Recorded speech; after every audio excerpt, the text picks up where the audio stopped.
agencies. But Rick has gotten a promotion to be the state administrator for Kansas, and I wanted to congratulate him, and this will be the last meeting here, and say thank you. Federal Highways. So I wanted to make sure I congratulated him in this forum and say thank you for all the work that you've done for us in California.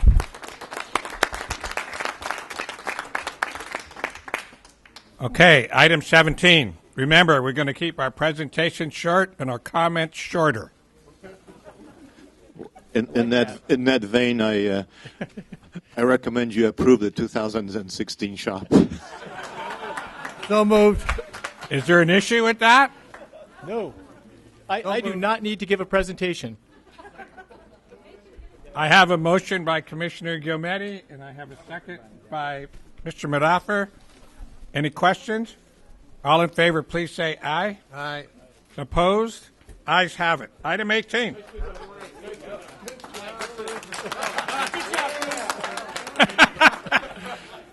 You're the best, Bruce.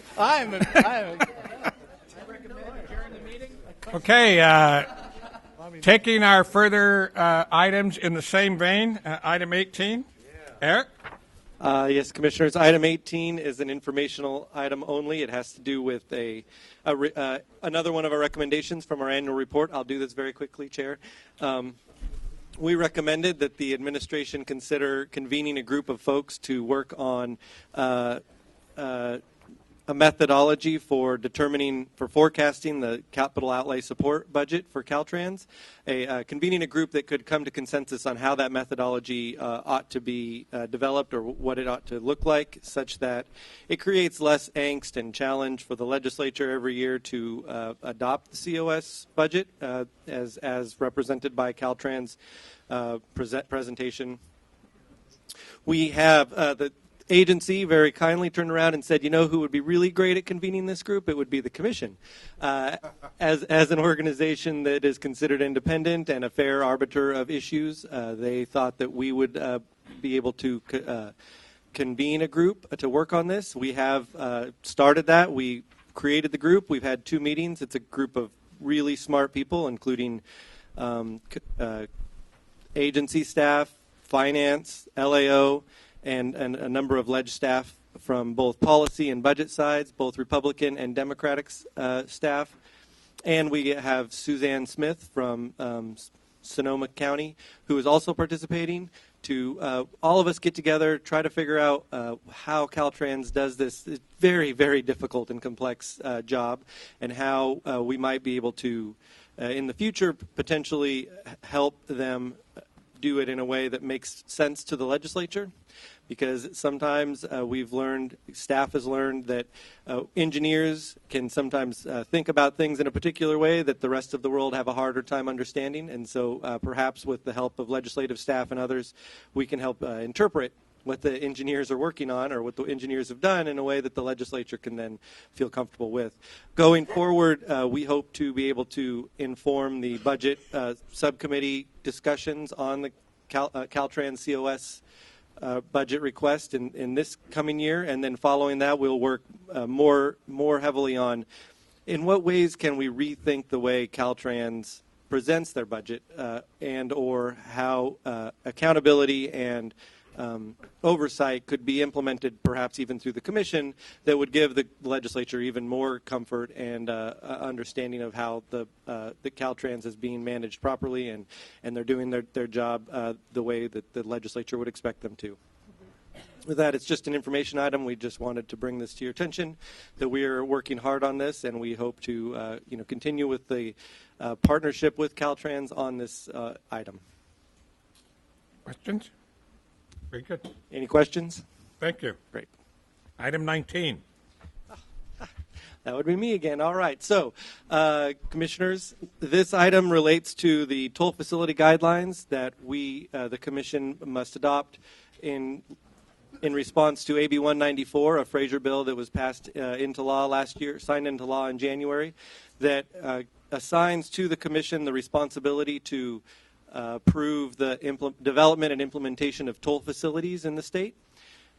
This is generally a legislative responsibility, and in the past, bills had to be run and signed into law for entities to toll their roads and other facilities, and now the commission is in charge of approving these, at least to the extent that we can understand.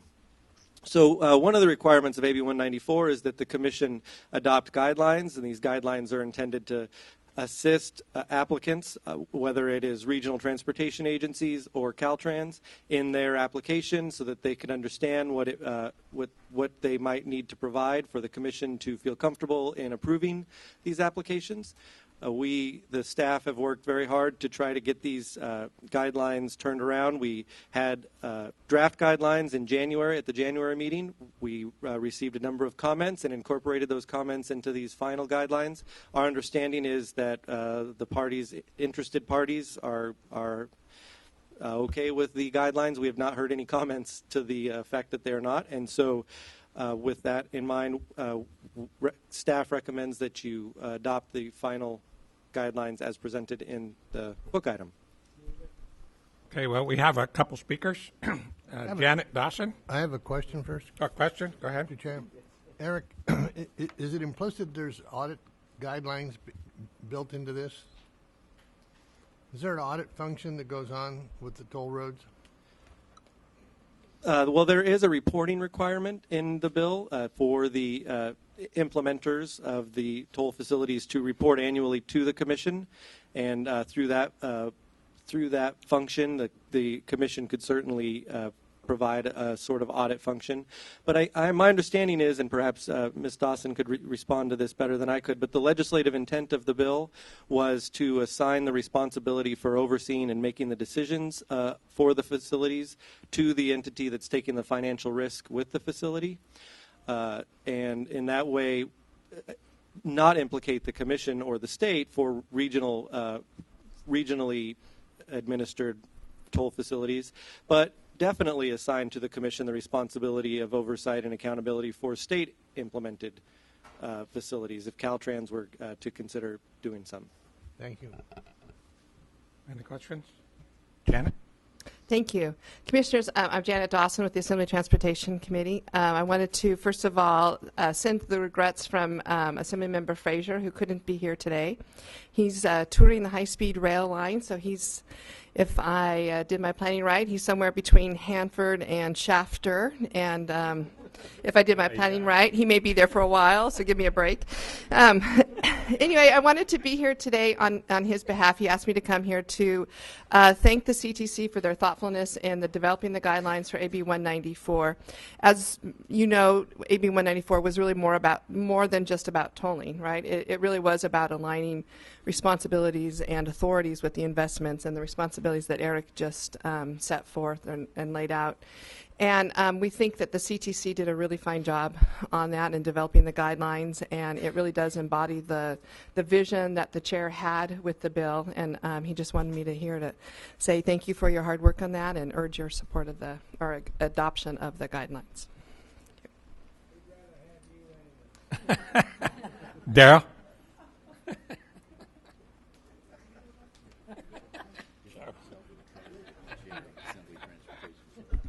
Thank you, Mr. Chairman and members. Just brief comments. As you know, as I indicated earlier, we do have a Toll Express project that is absolutely relying on these guidelines, and we're very pleased that the guidelines before you today are in a format that we think we would urge you to adopt. Thank you, Mr. Kempton, for reacting very quickly on developing these guidelines. Your staff, Susan and Eric, have been incredibly helpful in understanding the big picture, as Janet just described it, as the intent of the legislature, but at the same time understanding we have a project in the here and now that absolutely requires these. And we're pleased with the outcome, and we think you've struck a very good balance. We would urge your support on that. And with that, I will add that I think you made an excellent choice, and Susan Branson is your executive director. We've worked together for many years, and I'm looking forward to having Will depart and her step in. So thank you. Wow, how soon they forget. Any other comments? Lucy? Just a quick one. I wanted to make sure that connecting the dots on this, I think this is a really important step. When, again, federal funding constrained, state funding declining, and thinking about the future for our self-help counties, for our counties actually across the state, that this is a mechanism that we all should be thinking about how we're planning for. and locally controlling this funding. So please take this to heart. This is great work. I really appreciate staff's work on this and would urge a support. Any other comments? No? Okay. So moved. We have a motion by Commissioner Dunn, a second by Commissioner Tavalloni. Any further questions? All in favor, please say aye. Aye. Opposed? Ayes have it. Item 20. Garth.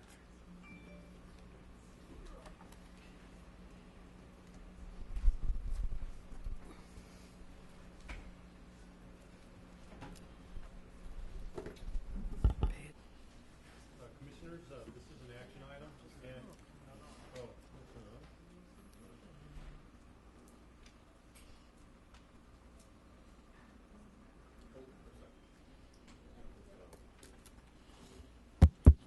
Okay, excuse me.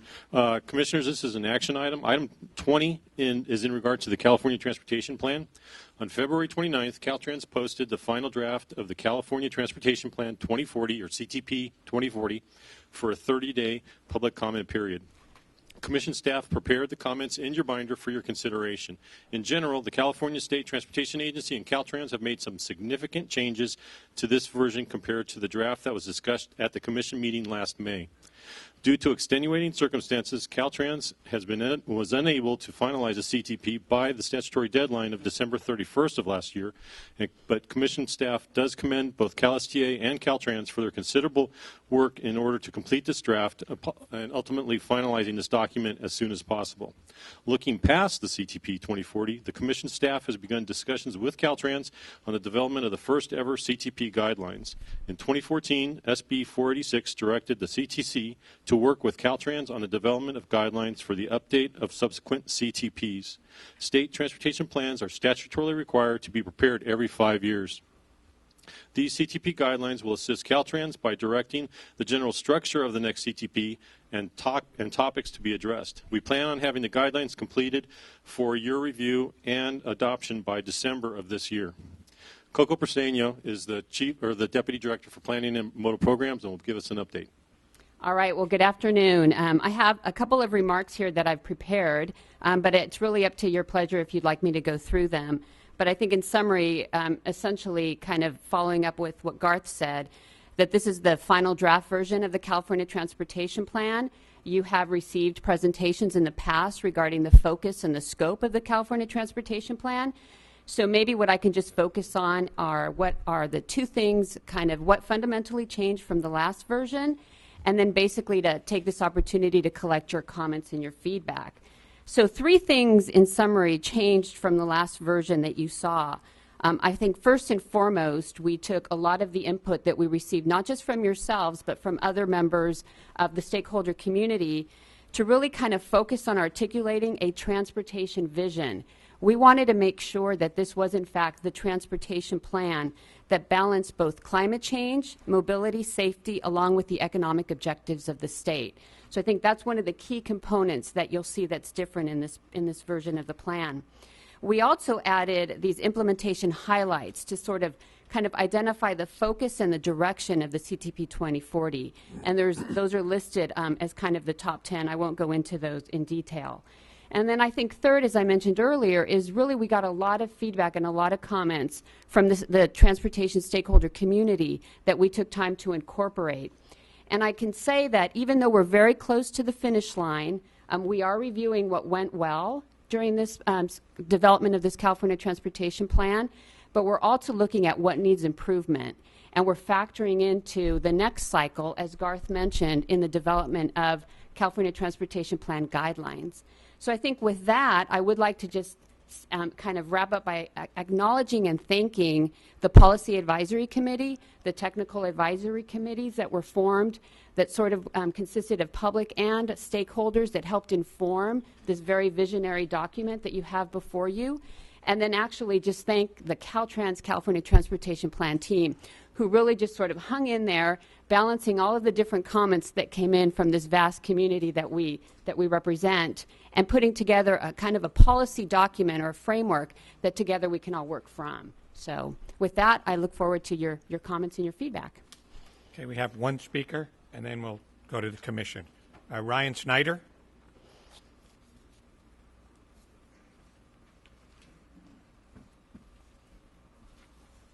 Hello, my name is Ryan Snyder. I'm a Principal Transportation Planning Consultant with Transpo Group.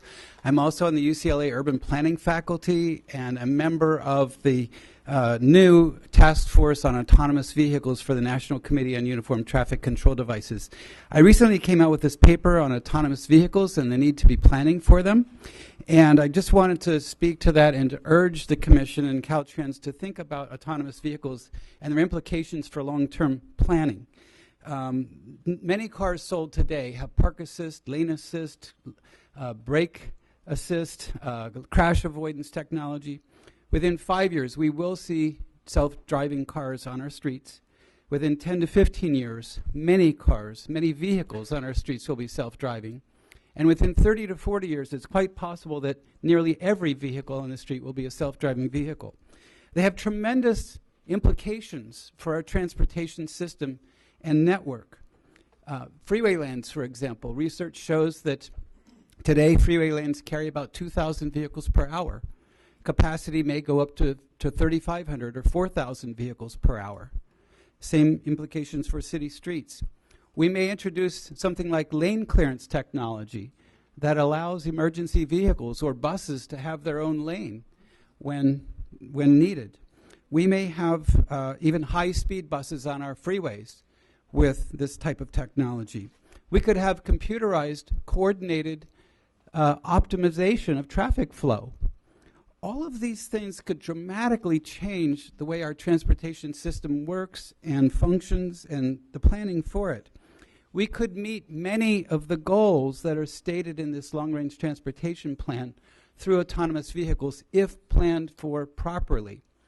If we don't plan and if we don't introduce principles and policies at an early stage, we could induce travel and exacerbate congestion and greenhouse gases and all these other potential impacts. So in summary, I will conclude and just to say that I think we really, these are coming very, in terms of transportation planning future, this is coming very soon.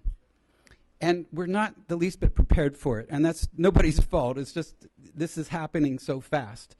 And I really believe that we need to jump on this and start to plan for it and start to adopt policies and to start to think long term. It may well eliminate much of the need for the infrastructure expense because it changes so many things. So, all right, that's all I have to say. Thank you.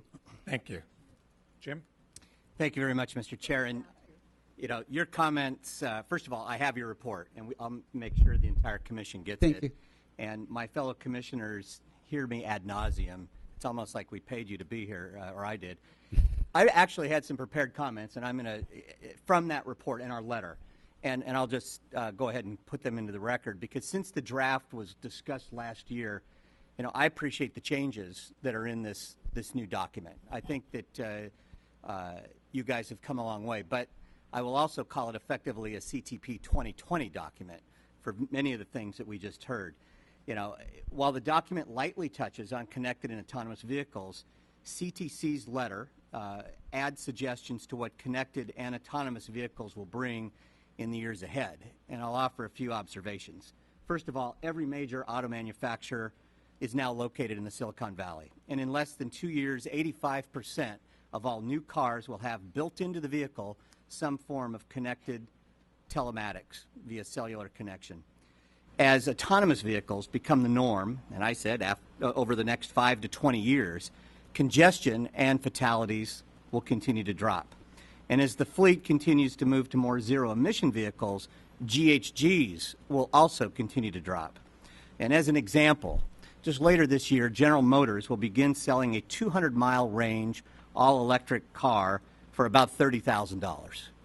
On March 31st of this year, Tesla will unveil their 200-mile range, $35,000 electric vehicle. And I would contend that these introductions are the beginnings of a major game change as we move forward. And so for the next 5 years, as we look to this next document, I would urge Caltrans to refocus the document on how we can start preparing for the future. I contend the HOV lane of today will be the autonomous lane of tomorrow. The Uber of today will be a driverless Uber tomorrow. Transit today will also be redefined using the shared economy and autonomous vehicles. Just as an example, I'd like to see future reports consider what would just a 10% fleet change be if we went to electric vehicles. What would a 15% fleet change be to autonomous vehicles? And lastly, 20 years from now, it may well be that freeways are for autonomous vehicles only, drivers not allowed.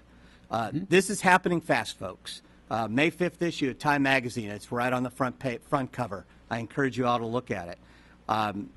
Our forward-looking plans should start realizing the new reality, and I would encourage it. While I say I praise where we are, this gentleman gave the speech just as better than I could, but I wanted to get these things on the record because I think it's very important. I've been very proud of this commission moving in the direction of this new reality, and I think it's time that we do the same. Thank you.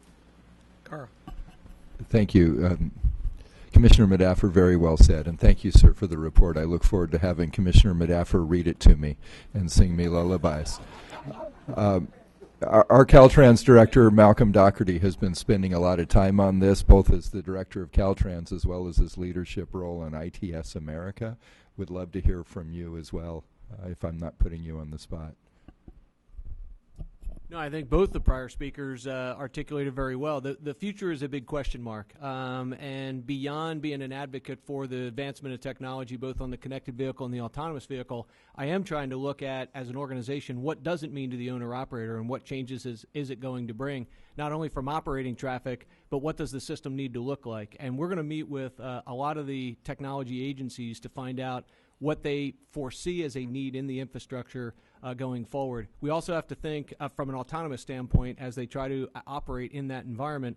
But the connected vehicles, we're also going to have not only V to V, but V to I, and we're I.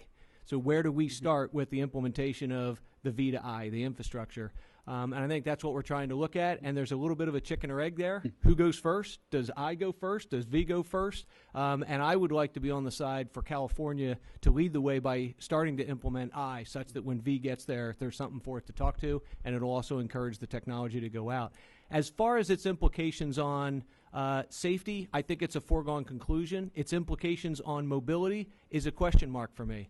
I don't assume VMT is going to go down with the onset of autonomous vehicles. It may go up originally, and I think that depends on how society uses the autonomous vehicles. So, but I enjoy being on the inner circle and the leadership circle of AASHTO, which is me and my counterparts in the United States, and talking about this and comparing notes. So I appreciate the comments as well. Christine and then Fran. Thank you for your comments. They're excellent, and I echo Commissioner Medaffer's remarks and Commissioner Guardino and Caltrans as well. There's so much going on in this space. You said you were at UCLA, is that correct? Yeah, part-time faculty. Yeah, and there's a lot going on there. Dr. God's research about EV charging and wireless charging. The Luskin Center. Yep, and the Luskin Center de Chazo. So do you work closely with those? Yes, I talked to JR yesterday for a long time. So. Good. Luskin Center is a member of the California Plug-in Electric Vehicle Collaborative, which I'm the executive director. So there's so many different aspects to this conversation. Autonomous vehicles may not, I wish they would all be electric, but that probably is not going to be the case. And issues like wireless charging while you drive, the Halo technology that Qualcomm's developing in San Diego, we were talking about that just a couple days ago at Sandag with Commissioner Medaffer and others. So, all these things could be seen as futuristic or right up close. And I'm with you. I think they're much closer than we are planning for right now, and we need to readjust our focus a little bit. When you talk in general terms about new technology, maybe making more capacity not so important, or maybe needing less capacity, I should say, do you have any numbers? I mean, do you have any specifics? Are we still talking sort of projections? The research that I've seen suggests that we could possibly almost double capacity because the vehicles can space themselves much closer together. And you discussed that in your report?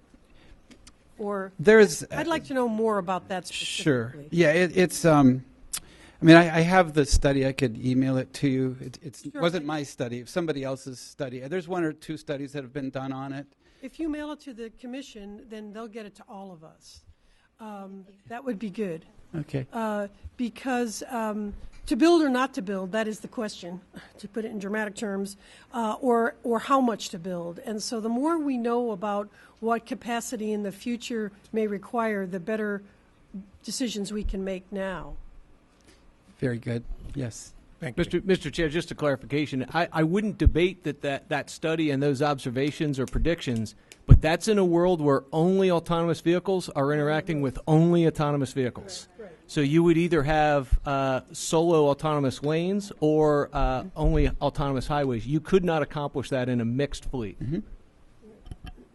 Fran, then Yvonne. Well, And then I think in terms of the discussion we've just had, that if you talk about those same opportunities in the freight sector, that's on steroids in terms of what might be. So the supply chain is changing at lightning speed that we've never seen before with these larger vessels, the cargo alliances, cargo coming to us in surges. So there's a world of work being done on truck platooning and everything, so let's not lose sight of that. But going back to the overall plan, I do want to thank to the department for the changes, but I still think we have a lot more room. I think if we look at the Beyond Traffic report that USDOT did, they did a really good job, I think, of forcing us all to think about, you know, the speed of change that we're seeing with the aging population and how we shop and everything.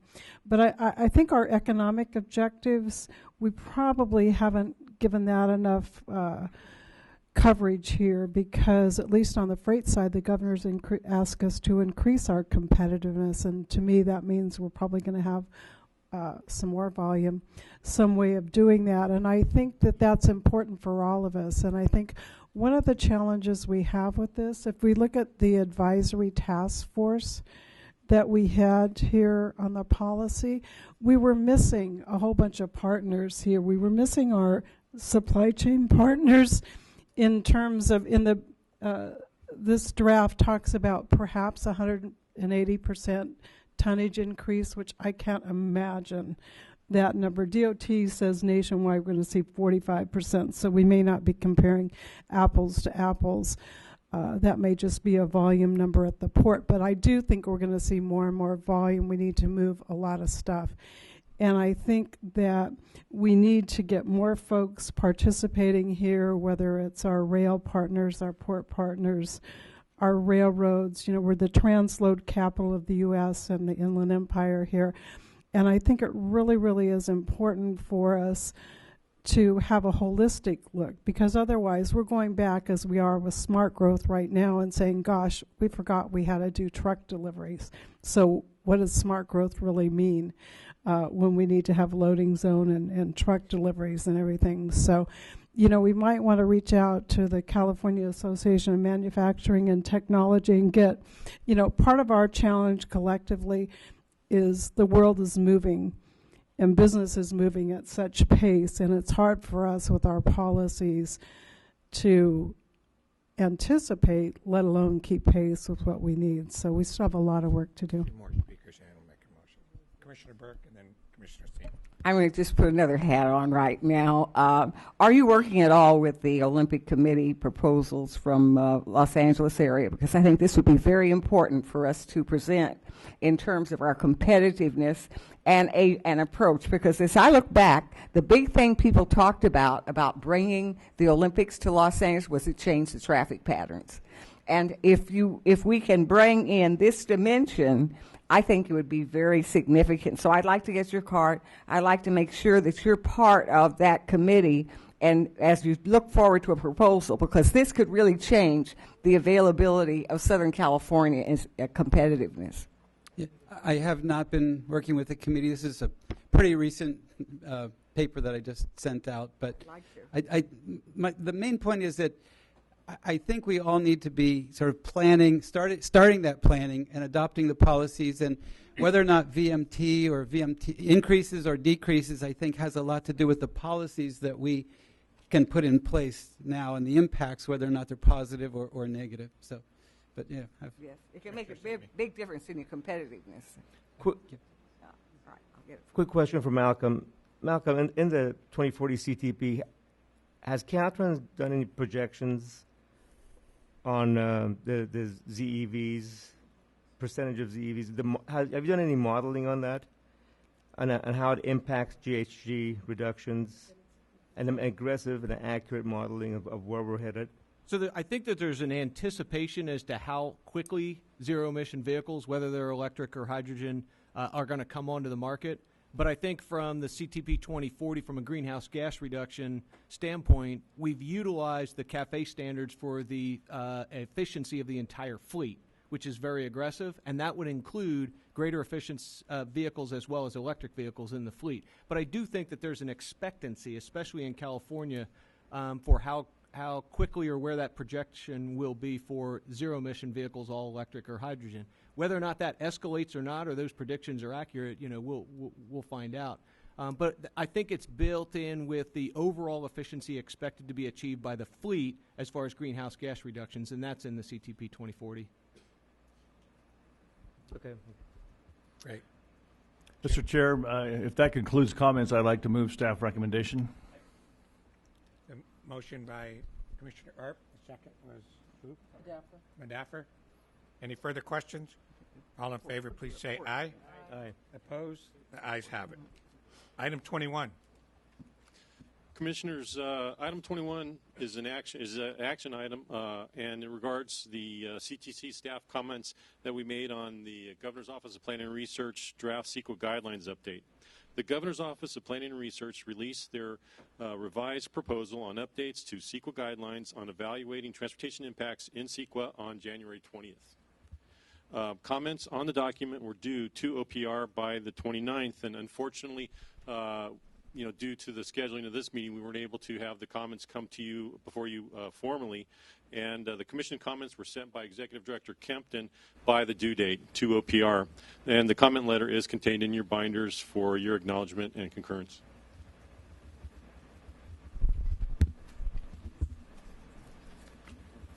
Commissioners, this is an action item. Okay. The staff recommendation is to concur with staff item. We need a motion. I have a question, actually. Sure. How are the changes, especially from level of service to VMTs, being communicated to the public? I mean, that's in the Executive Director's report.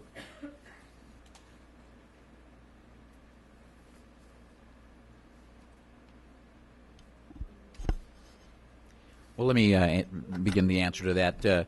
There were workshops that were held around the state relative to these guidelines, and so the information that was contained therein was communicated through those workshops. I think that the intent of our letter was to clearly indicate that we think more needs to be done with respect to communicating with the public on these changes.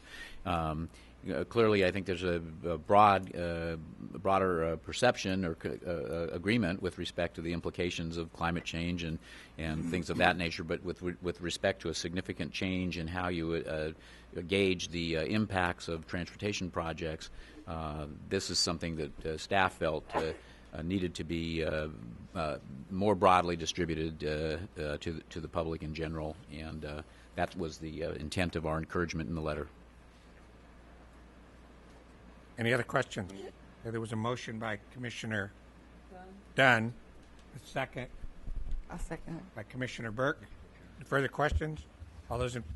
I'd just like to make a comment. You know, if the trend is to go more electric over time, what difference does vehicle miles traveled mean? I mean, if we're trying to clean up the air, it's really getting or phasing out the combustible engine.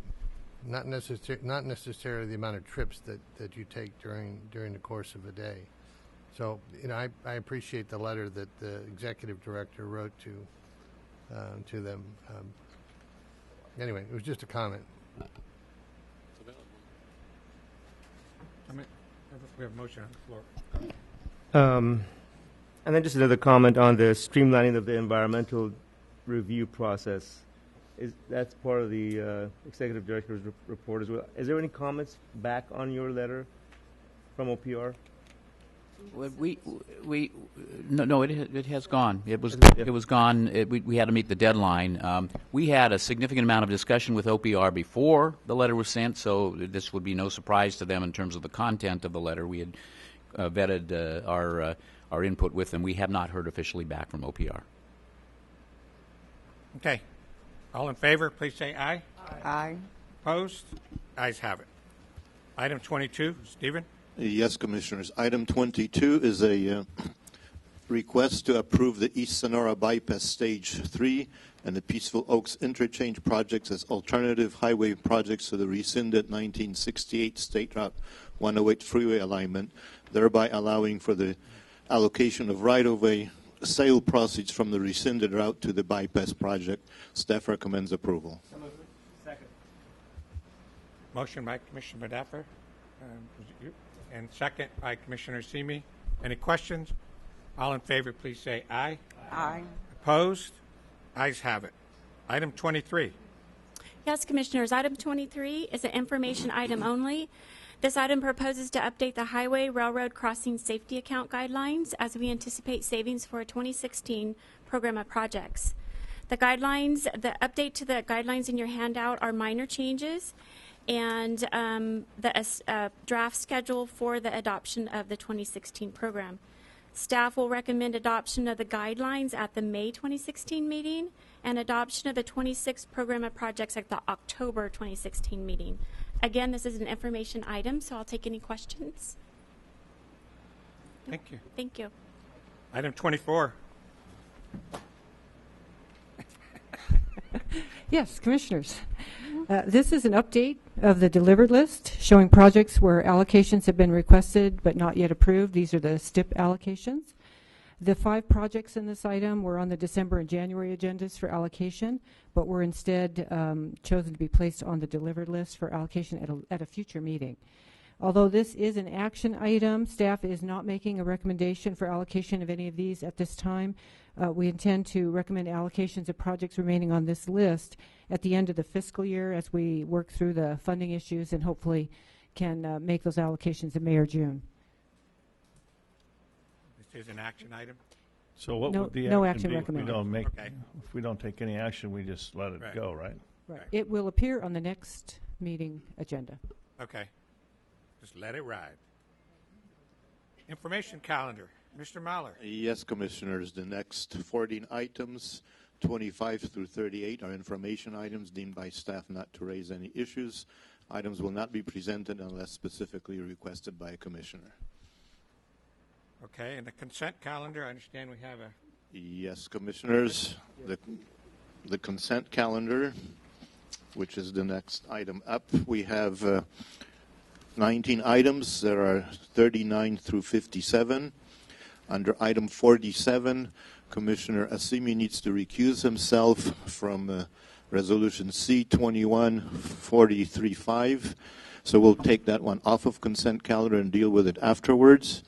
And we also have changes under item 47. Resolution number C-21-437 is withdrawn. And resolution C-21-438, there are changes in the parcel numbers. With those things noted, staff would recommend that you approve the consent calendar. Been moved by Commissioner Tavallone, second by Commissioner Dunn. Any questions? All in favor, please say aye. Aye. Opposed? The ayes have it. Commissioner, would you? Yes, Chair. My company does business with Paramount Farming, and for those reasons, I have a conflict on the item that's coming up, C-21-435. Okay, so we will take up item 47. As soon as Commissioner Assimi leaves the room, he's gone. So staff recommends that you approve Resolution C-21-43-5. Motion by Commissioner Gilmetti, second by Commissioner Medaffer. Any questions? All in favor, please say aye. Aye. Opposed? Ayes have it. Thank you. Item 58. Yes. Good afternoon, Commissioners, Chairs, members of the public. Please be aware that for item 58, San Francisco Planning Department has requested that we defer this item for the May Commission meeting. In a similar vein, the allocation in Agenda 86 will also be deferred. 58 and 86. And project number 586. Okay. Thank you very much. Item 59. Yes, Commissioners. Item 59 is an update to the TCIF savings policy. This is an action item. The current TCIF savings policy allows for allocation through June of 2016. This item proposes to extend the savings policy to allow allocations through June of 2019. The extension will provide additional time for the TCIF corridor coalitions to develop new projects, complete their environmental, and secure project funding beyond the small amount of savings we currently have. Additionally, we'd like to note that these TCIF savings could potentially be used on the new federal FAST Act funds that are now available, either the discretionary or formula for match. At this time, staff recommends approval. Motion by Tavaloni, second by Asimi. Any questions? All in favor, please say aye. Aye. Opposed? Ayes have it. Item 60. Item 61 and item 60 and 61 are both our program amendment and baseline agreement approvals for the TCIF program. Under tab 60, we are adding the Monte Vista grade separation project, and under item 61, we're approving the baseline agreements for 4 projects that have been noted in your book items. Staff recommends approval of both items. Second. Motion by Tavaloni, second by Burke. Piscatbury. Any This questions? county. All in favor, please say aye. Aye. Opposed? Ayes have it. Item 62. Yes, Commissioners, this is an information item. Staff is bringing forward a draft amendment to the Letter of No Prejudice guidelines in order to include the Transit and Intercity Rail Capital Program. Legislation has recently passed to allow LONP approval for these projects. This draft is presented to allow for review and comment. Staff intends to bring the final amended guidelines forward for your adoption at the May 2016 meeting. And one note that I left out of this item is Proposition 1A connectivity projects are also allowed to have a letter of no prejudice. And in the past, we just did a letter basically saying, look to these guidelines. So since I'm amending these guidelines, I'm going to add them in too. So when I bring this back as a final in May, it will include the Prop 1A connectivity. Questions? Thank you, Laura. Item 64. Garth?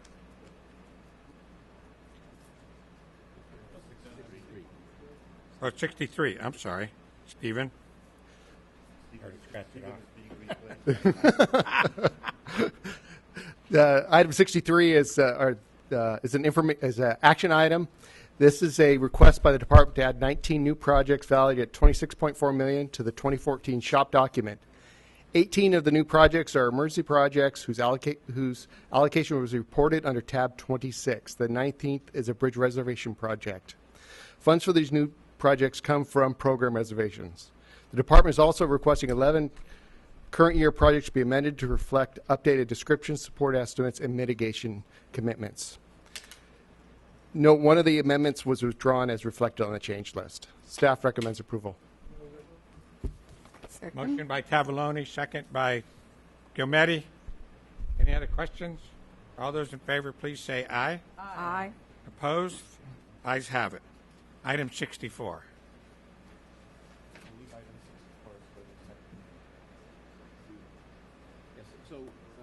Mr. Chairman and members, you have two options here, essentially.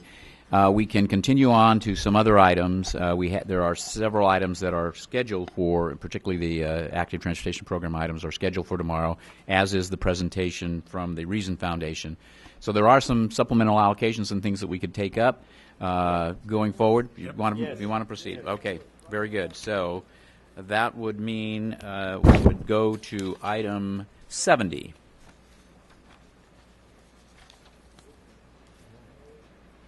Mr. Maller. We're going to. Yes, sir. Let me get my stuff ready for this. Items 70 through 78 are supplemental allocations. There are 9 of these allocations on the agenda. I need to note that 7 of these allocations are from one district, District 7. Even though there are so many of these allocations, staff will be recommending that you approve each individual supplemental allocation. We're just noting that one district seems to be slightly out of the box on supplementals this year. To go into the specific ones, item number 70 is a supplemental allocation to award a construction contract.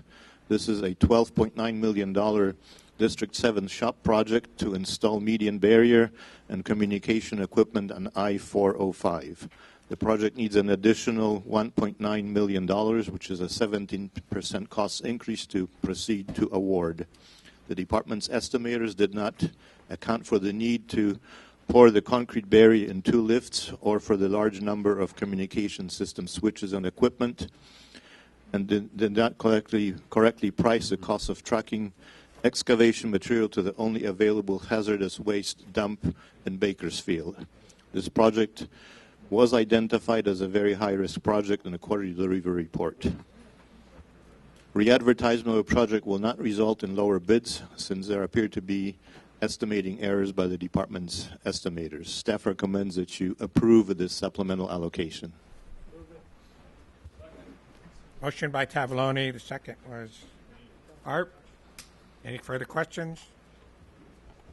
Jim, Mr. Davis,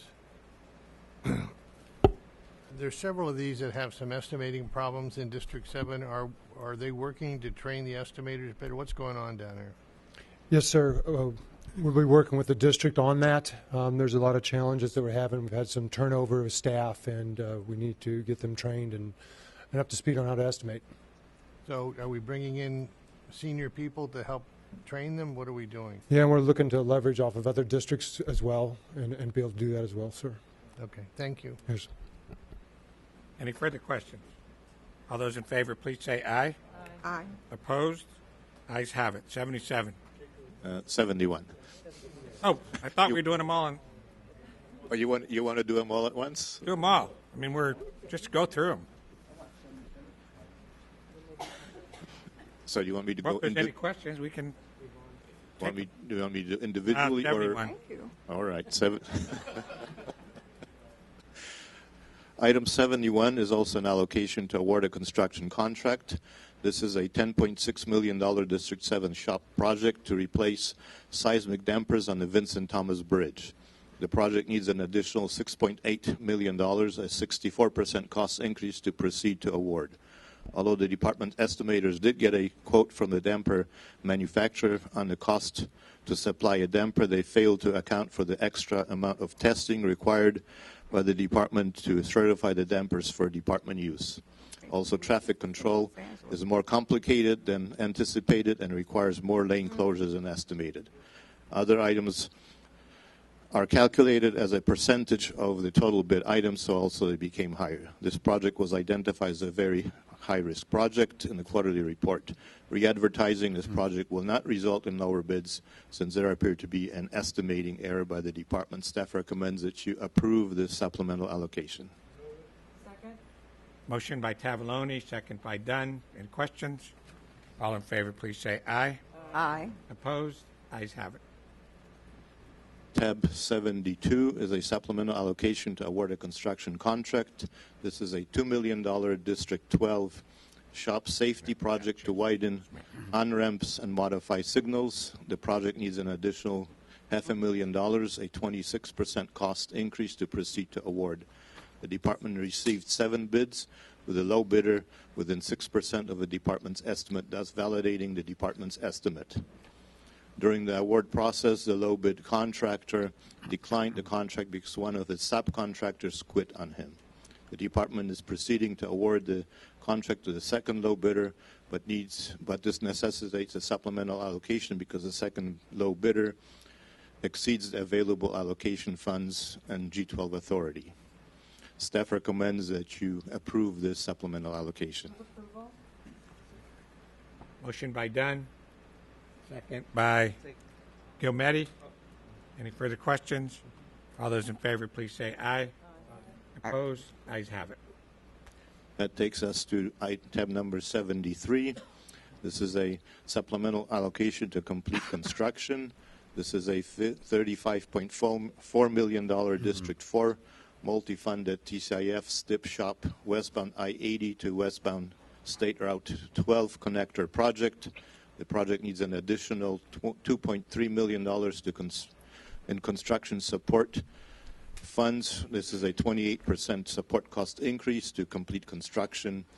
Poor soil near the bridge's abutments needs to be compacted. The design solution was to build a temporary containment wall and surcharge soil behind the wall. During construction, it was identified that the new bridge's abutment piles would be in conflict with a temporary construction wall. Construction stopped while an alternative solution was found. The selected solution was to use lightweight cellular concrete instead of ground surcharging. This eliminated the need for the temporary construction containment wall, but resulted in the resequencing of construction workflow and added 93 workdays to the project schedule. Staff recommends that the Commission approve this supplemental allocation. Second. Motion by Art, second by Simi. Any questions? All in favor, please say aye. Aye. Opposed? Ayes have it. This takes us to tab 74. Supplemental allocation also to complete construction. This is a $51.6 million District 7 shop, southbound I-605 to eastbound I-10 elevated direct connector project. The project needs an additional $4.6 million, a 9% cost increase to complete construction. An unanticipated year's delay in the completion of an I-10 HOV project in the same location caused this project to be delayed by 330 work days, almost a year. In addition, the LA Department of Water and Power was unable to relocate its high voltage power lines in a timely manner. Normally, utility relocations are paid with right-of-way funds.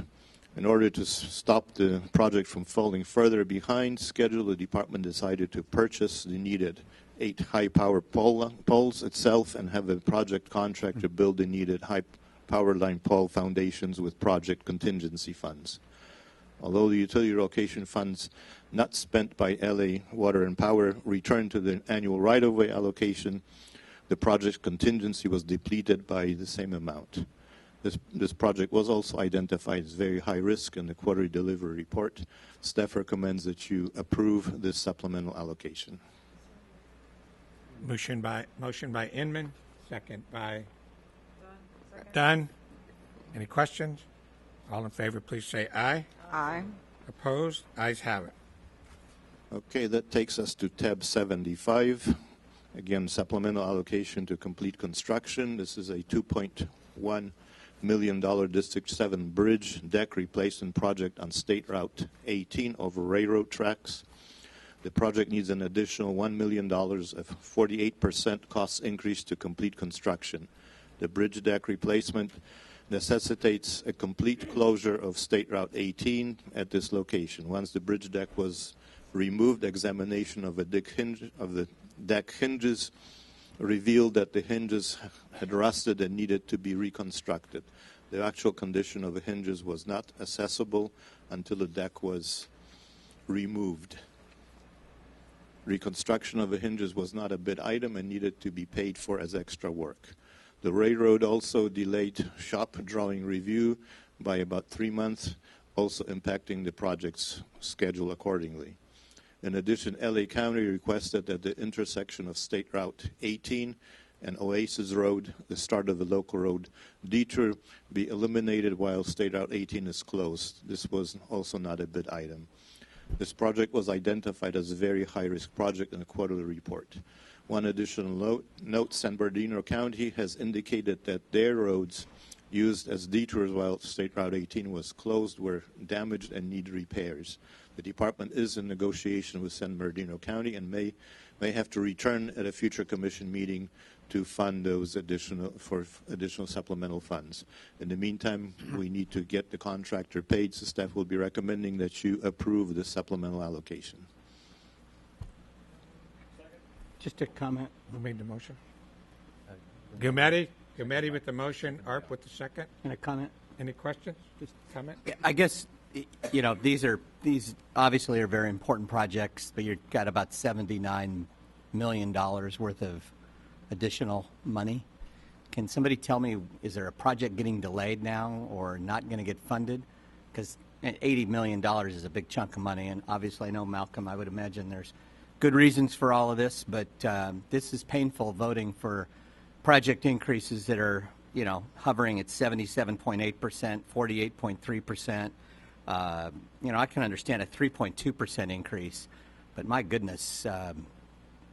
So what's going to get deferred? We haven't gotten to the big one yet. No, I'm purposely making my comment before the big one. Yes, well, all of these are being funded basically out of the shop savings that have accrued. Savings. Savings, yes. Okay. So no ongoing project. I appreciate savings, but if you've educated us appropriately, we're able to fund about $2.2 billion a year in shop funds when the need is about $8 billion a year. So there's not really savings. It's how much of an overall need are we not funding, and every overrun chips deeper into that overall need. I mean, You are correct. My answer was based that no project is being deleted or delayed. All current projects are proceeding. These supplementals are being funded out of projects, award savings, and construction completion savings. And you're the messenger, I understand that, but I guess, Malcolm, if you could just comment, a lot of this is, especially the next item, out of one particular district, I take it, remediation or some kind of new way of looking at things is happening there, so this doesn't happen in the future? Well, I mean, certainly we talked about, and we weren't happy with the number of supplementals this month, nor the concentration in one particular district, but we have gone back and revisited it. The large one that's on here has a very good story, and we'll talk about that. Generally speaking, we have a significant amount of savings that we reinvest, and I think Stephen Keck covered that in his presentation earlier from the STIP and the shop. This certainly is eating away into those savings. Those savings would have been reinvested into other projects, but the savings we realize in projects every year overshadows any of the overruns in the smaller percentage of projects. There are some big numbers on this page, and it certainly got our attention, and we've followed up to talk about that. The biggest one on there does have a significant story, but we definitely have followed up, and we are very cognizant of the comments both you and Commissioner Gardino said about reinvestment in the shortfall in funding, so we're not taking that lightly by any means. Sir. Any further questions? All in favor, please say aye. Aye.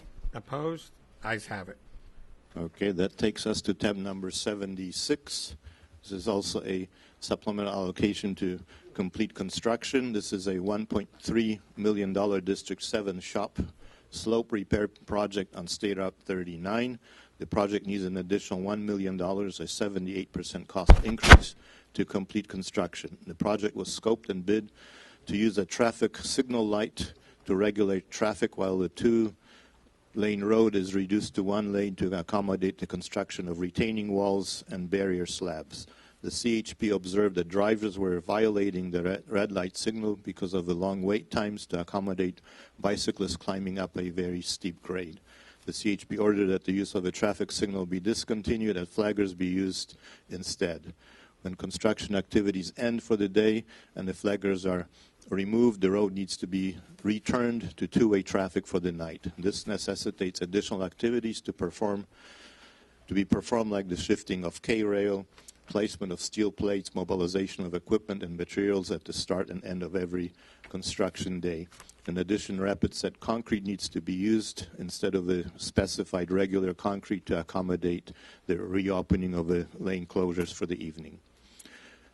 This also was identified as a high-risk project in a quarterly report. Staff will recommend that you approve this supplement allocation. Motion by Gilmetti, second by Burke. Any questions? Fran? Well, a question I have in terms of allocating our precious resources, I think by the time we get to this stage of the ball game, most of these are already pretty much done deals. We're between a rock and a hard place. So, Stephen, I think that's why you're under duress making your staff recommendation. But I think the challenge for all of us, and it probably has to do with Commissioner Gilmetti's question on making sure that our estimates are really spot on so that we really make good decisions. I mean, maybe we wouldn't have picked this one to do at this point versus others. So I don't know what we really learn from this, but, well, shame on all of us if we don't learn. On this particular one, it needed to be done because the mountain was sliding onto the roadway. Isn't this the road we're trying to give away? It's a road that's further on up is closed, but it's still the one that here services businesses, services people.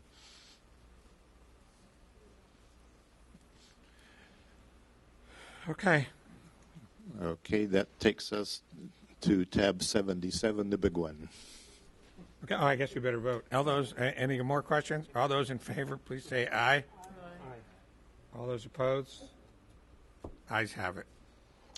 Okay, tab 77, this is a supplemental allocation to complete construction. This is a $210 million District 7 shop seismic safety project to replace the Schuyler Heim Bridge on State Route 47. The project needs an additional $58.5 million, a 28% cost increase to complete construction. Due to limited space and traffic constraints, the bridge replacement is being built in 3 distinct stages. Stage 1, one half of a new bridge was built next to the existing bridge. Stage 2, after traffic was switched from the old bridge to the first half of a new bridge, the old bridge demolition starts. And Stage 3, construction of the second half of a new bridge starts once demolition of the old bridge is finished. During construction of the first half of the new bridge, the contractor had difficulty and large cost overruns associated with pile installations and claims this is due to differing site conditions. Unknown submarine facilities and man-made objects were discovered during construction and needed to be removed. The same situation is anticipated to happen with the pile installations at the second half of a new bridge. Also, numerous unknown buried utilities were encountered, and Southern California Edison did not locate its buried under-channel power lines until after construction started. There were delays in the relocation of gas, oil, water, fiber optic, and telephone utility lines by their respective owners. The existing bridge's concrete foundations have been determined to be deeper, larger, and irregular in shape, basically wider than what was identified in the construction documents. The existing foundations have also settled over 10 feet from what was shown on the plans. These actual foundation conditions are making contractors adopted means and methods for bridge or foundation removal that more difficult and different than what he bid. The department set up a robust risk management process for this project. This supplemental allocation request is not based on actual claim settlements. It is too early in the project's progress for these to be settled, but is based on the 50% risk confidence level identified in the December 2015 update to the Schuyler Heim Risk Management and Exposure Report. The project has completed Stage 1 and is towards the end of Stage 2, but is running out of funds and needs supplemental fund allocation. Since risk management is a very valid way of assessing exposure, staff is in agreement with the department that this request to the supplement be to the supplement of the construction at the 50% risk confidence level is an appropriate and holistic approach to the project's risk problem. This project was identified as a very high risk in the quarterly delivery report, and staff recommends that you allocate the supplemental funds. Mr. Chairman? Go ahead. I have a question. All right. I have a question on the funding status. In 2010, it was estimated at $270 million. Then it was reduced to $230 million. And then in 2011, awarded for $210 million. I think that, see that, did they originally know that this was going to be this expensive and then they just kind of brought it down to get it approved? No, that it was brought down because the bids came out much lower than what was expected. But the bid documents estimated at 270.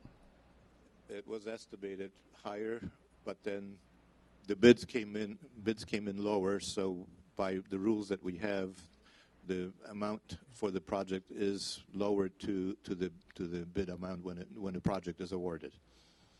You know, it looks like someone did a low bid on this. I mean, maybe I'm wrong, but you're talking about the difference of about 60 million, and we're asking for 58. It turned out that the risks were much higher than when they expected.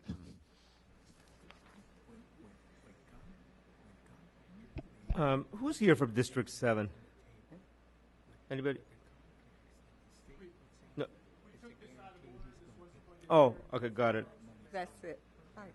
So I appreciate, as unknown submarine facility couldn't be discovered during the bidding process, but utility relocation, a major gas line. I mean, how do those get missed?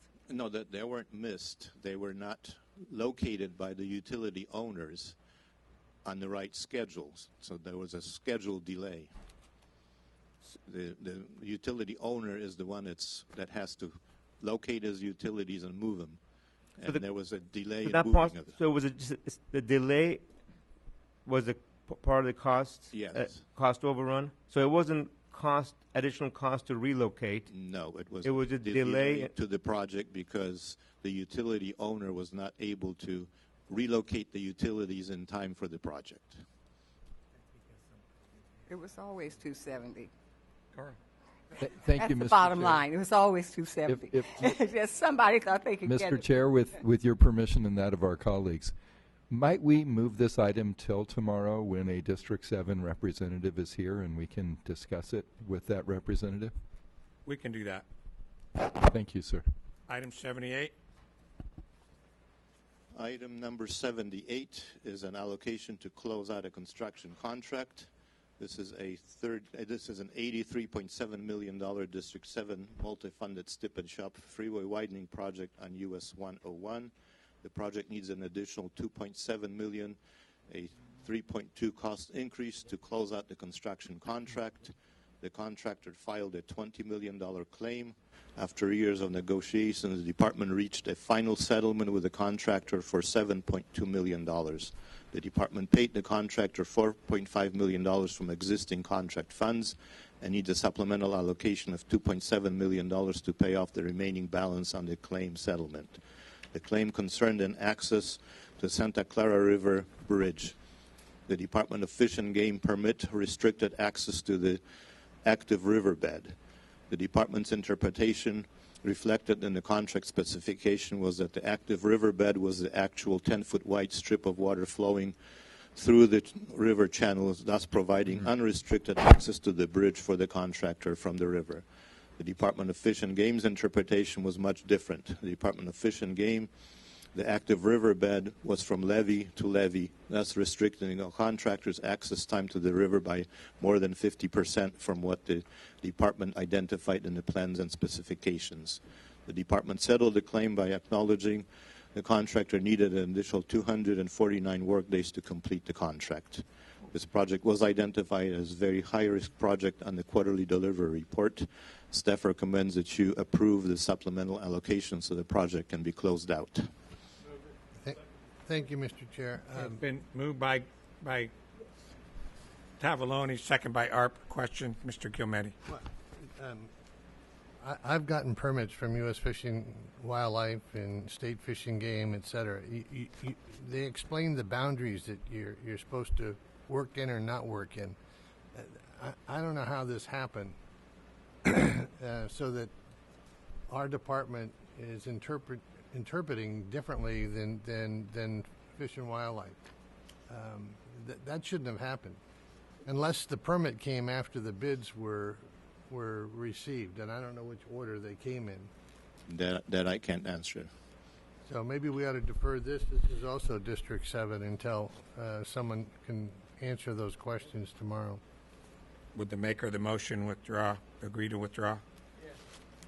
And the second? All right, that one comes tomorrow, too. Item 79. Item 79 is an action item requesting the Commission allocate $4.4 million for 6 minor shop projects. These are projects that were not part of the Commission-approved minor program last June, but are within the budget for the annual minor program. Staff recommends approval. Motion by Dunn, second by Semi. Any questions? All in favor, please say aye. Aye. Opposed? Ayes have it. Item 80 is an action item requesting that the Commission allocate $45.1 million for 15 projects programmed in the 2014 shop and $68.4 million for 9 projects amended in the 2014 shop by department action. Those amendments occurred before Senate Bill 486, and that's why these projects are amendments. Staff recommends approval.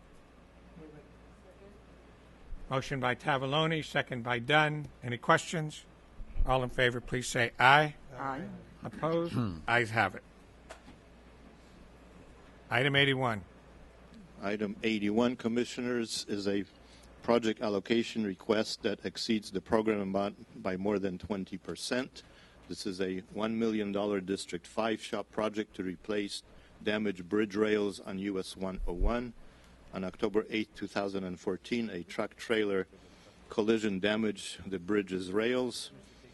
To address safety concerns and expedite delivery, the project was amended into the 2014 shop on July 7, 2015, with a very preliminary cost estimate. During design, the project scope was refined, some additional bridge work was added, and the project now needs an additional allocation of $500,000 for a 54% cost increase over the program amount. Staff recommends that you approve this allocation so the safety project can proceed to construction. This may be reimbursable from the trucking company. Yes. The department is seeking reimbursement from the trucking company. I'll move approval. You have to remember trucking companies have insurance that has a certain limit to it. Motion by Gilmetti, second by Semi.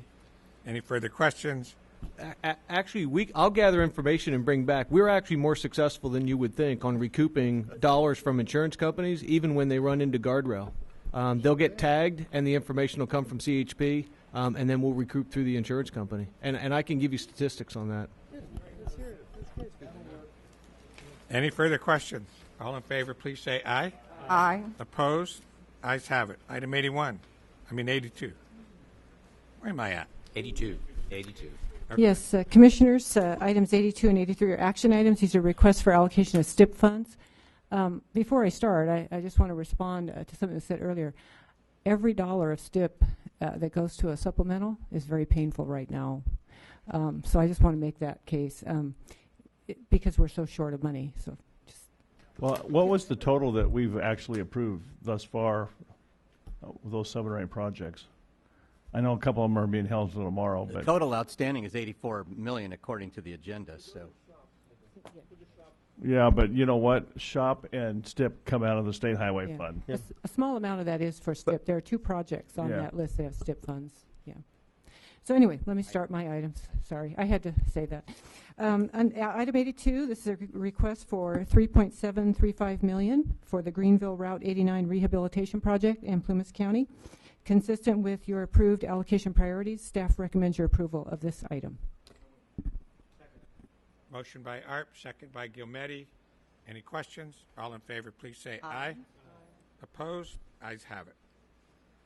Yes, Commissioners, under tab 83, this is a request for STIP allocation for 14 locally administered STIP projects totaling $3.398 million. This includes 4 PPM and also 2 14-15 projects with extensions into 16-17. So I'm recommending allocations for 10 of these 14, but to make it quicker, I'll read the 4 I'm not. I'm recommending that these 4 be placed on the delivered list. And these 4 are project number 4 on page 1 of the attachment. This is a city rehab project in Susanville. So I'm recommending that this request be placed on the delivered list. This is $30,000 of PS&E. Project number 5 on page 2, another city rehabilitation project in Lassen County. Again, a request for PS&E of $30,000. I'm recommending this be placed on the delivered list. Project 7 on page 2. This is the Monterey Bay Sanctuary Scenic Trail project in Watsonville in the county of Santa Cruz. This is a 14-15 project that has an extension to 16-17. They're requesting a $90,000 for PS&E. I'm recommending this be placed on the delivered list. And then finally, project number 10. This is a request for $18.4 billion for the Inland Rail Trail in San Diego. Again, this is a 14-15 project with an extension into 16-17, and I'm recommending that this be placed on the delivered list. And I just want to add that, you know, our plan, our hope is that we can finish off this list and get these allocated by the end of the fiscal year. Motion by Gilmetti, second by Simi. Any questions? All in favor, please say aye. Aye. Opposed? Ayes have it. Item 84.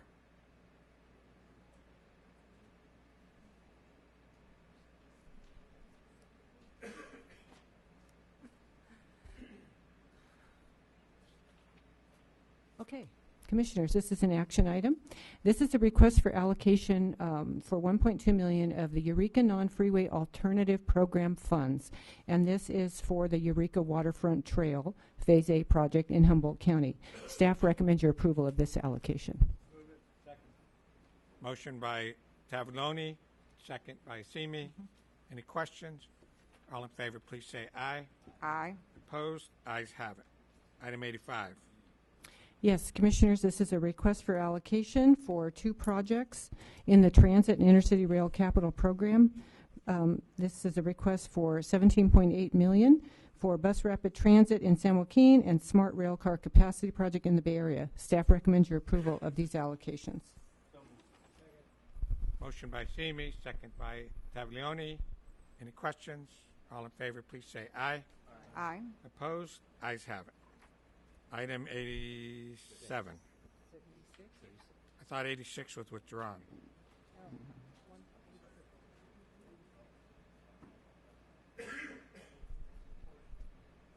Okay. Yeah, only project number 5 out of all those projects will withdraw. Oh, okay. Okay, I'm sorry. Item 86. Okay. Yeah. That's why I have babysitters. Okay. Commissioners, item 86 is an action item, and based on the action taken earlier to defer item 58, the approval of the environmental document for the San Francisco Bicycle Plan, allocation number 5 for the San Francisco Citywide Bicycle Wayfinding Project will have to be deferred. So with that change noted, the item is to allocate ATP funds to 18 projects. Staff recommends your approval of these allocations. Motion by Gilmetti, second by Tavoloni. Any questions? All in favor, please say aye. Aye. Opposed? Ayes have it. Okay. We're doing 80. Item 87. Okay, 87. Sorry. 87 is to advance 2 ATP projects programmed in 16-7 programmed in fiscal year 16-17 to allocate now. So staff recommends your approval of this allocation. Second. Motion by Tavoloni, second by Inman. Any questions? All those in favor, please say aye. Aye. Opposed? Ayes have it. So, Mr. Chair, before we go on, Teresa, how long would it take you to get through the time extension requests?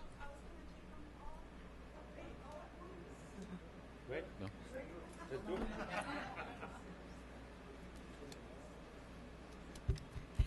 Commissioners, item 88 through 93 are time extension requests. Okay.